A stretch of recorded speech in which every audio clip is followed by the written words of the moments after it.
Hey everybody, this is Perch, and I'm not going to do too many videos about this topic, but the things kind of keep coming up from time to time.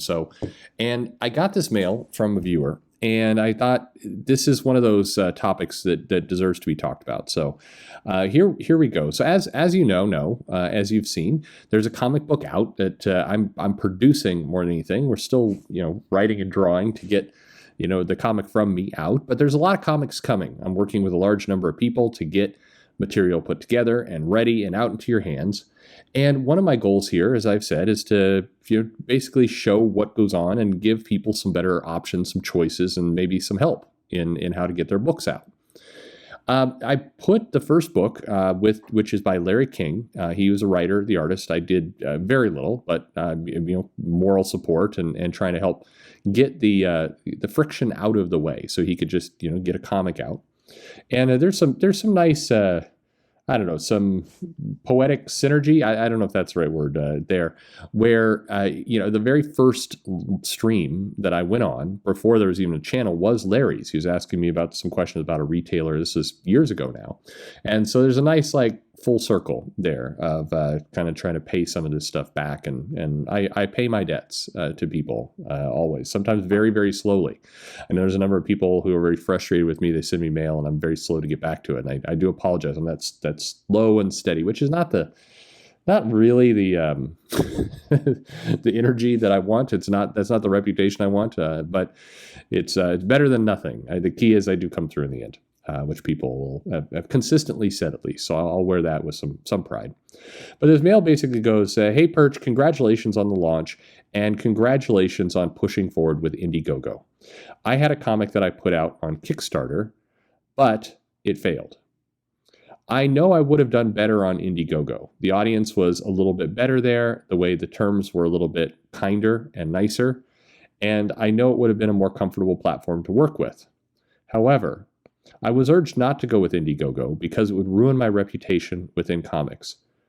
My peers would have ostracized me, I would have had trouble getting additional work, and I was bluntly warned by several editors that if I went to Indiegogo, they would look differently at me. So I went with Kickstarter, and as a result, failed. Nobody came and talked to me and said, hey, sorry that it didn't work. Several of the people who warned me not to go to Indiegogo did not fund my campaign or share it or help promote it. And so I feel stuck in this bad situation where it is true that if you go to Indiegogo instead of Kickstarter, you will in fact be ostracized by some members of the comic professional community. However, you're also taking money out of your pocket. I'm not saying every project should go to Indiegogo. Indiegogo has plenty of pluses and minuses. I've been saying this for quite a long time, but yes. Sorry, I lost my train of thought there. Let's see. It has plenty of pluses and minuses. But if you know that your project will work better on one platform, but still feel you cannot use it because of auxiliary reasons, like you're standing within the comics community, I don't know, that seems wrong. Congratulations on your launch, and I hope you can give more people the encouragement to just use whatever platform works for them. So first off, I had to selectively edit a couple pieces out of there, but that makes me very sad. That's in no way a surprise. I think one of the parts about comics that I dislike, and this has been true, by the way, for at least 30 years. When I started getting more involved in comics, started meeting people behind the scenes, it was like this. It was like this in the early 90s. One of the misperceptions or falsehoods or whatever you want to call it that I see other YouTubers making is they identify this all starting in the last 5-6 years, that this is a recent development. It is not. Comics has always been, to a large extent, a somewhat closed, I'm trying not to use the word gated because that has other connotations to it, but it's not wrong. It's always been that type of business. And one of the kind of crazy parts about comics is there's always been this unspoken set of rules, the rules that say you need to do this, and if you don't do this, then your career will suffer in undefinable ways. Sometimes those ways do come back to, are true, and sometimes they're not. Sometimes it's just a threat. And this is true certainly with people who were jumping to image.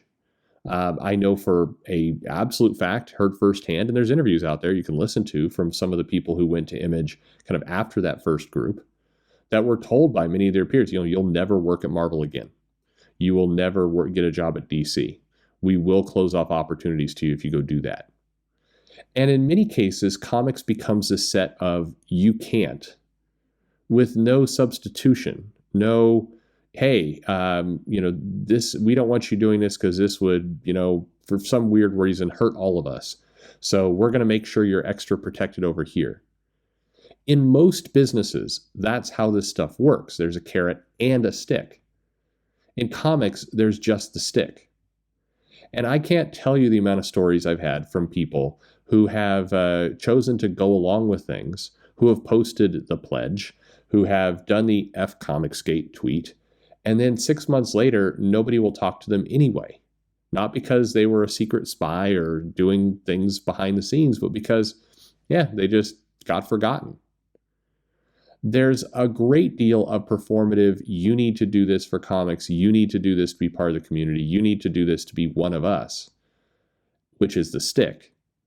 But there is very little, hey, and now I'm going to take care of you. I'll be open with you. When I put out this comic, and I've talked to Larry about this, one of the worries I had is I'm working on my own. And one of my worries was that the people who listen to the show and kind of have supported me would go, I don't get it. Why isn't he putting his own out first? Well, it wasn't ready is the reason. But I didn't want Larry to get caught up in that. And I promise, there was some, not apprehension's the wrong word, but I was like, I hope that, I just hope this doesn't hurt your book. That was what was on my mind. I was not really worried about people being pissed at me going, hey, you should put out your own. I mean, who cares? People are going to do that or not. People are going to support you anyway. But I was on my mind, and I told this to Larry. But at the end of the day, the book needed to go out, and I made a commitment, and I was happy to keep my commitment. You should keep your commitments. I think if you're going to tell somebody in comics, hey, don't use that platform because, that's what bad people use, and then you do not, and if they go along with it, you basically get somebody to do what you want. What kind of jerk then goes, okay, now I'm going to go on to the next person to see if I can get what I want out of them? Well, a lot of those jerks, work in comics. If you pressured somebody not to go to Indiegogo, instead go to Kickstarter, and then you didn't, help back their campaign, you didn't promote it, you didn't put the word out for it, what a jerk. What good is being part of the club? The club where everybody just gets to be poor and miserable? That's not a good club. I think some of the bigger names like Scott Snyder, James Tynion, they've gone off and now done the Comixology deals, done the Substack stuff. And they're big enough that they're, I won't say untouchable, because there are plenty of groups at this very minute that we've seen firsthand of people trying to figure out ways to screw with them because they basically broke the narrative. They went out and they got something on their own, something new. But look at the kind of the heat that goes on with Substack. It's a hate platform. That's not designed to fix anything. That's designed to control. That's designed to tear down. It's a way of say, I didn't get that, so you can't have it either.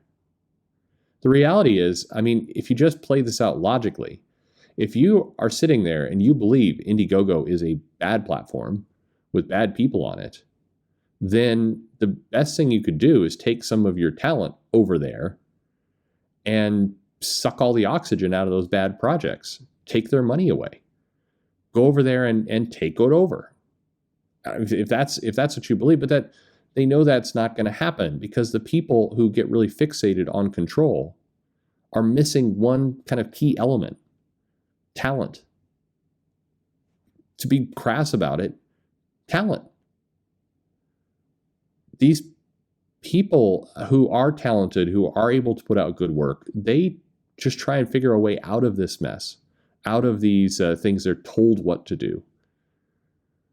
I don't mean to insult the person who wrote this. Obviously, you're a good bloke, and I've talked to you before, and was hoping to meet up with you at New York.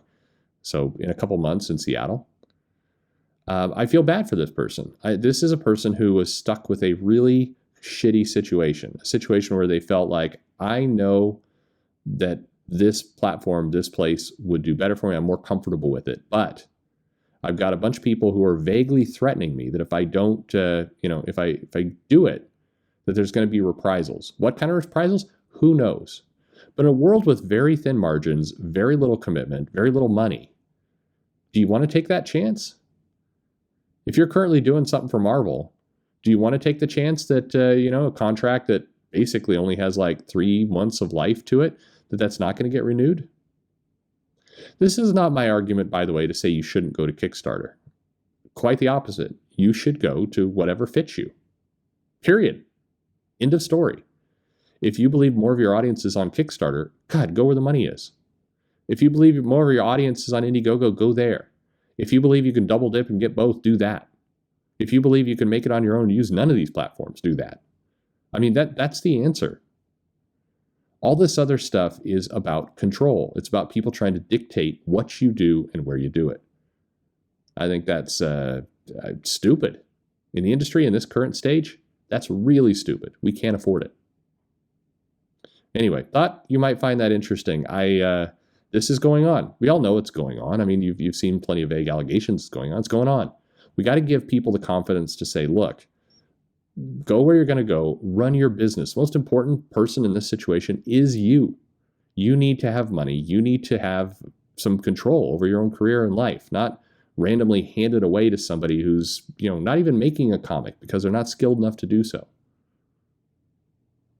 For what it's worth. Thanks for listening. Or so the Germans would have us believe.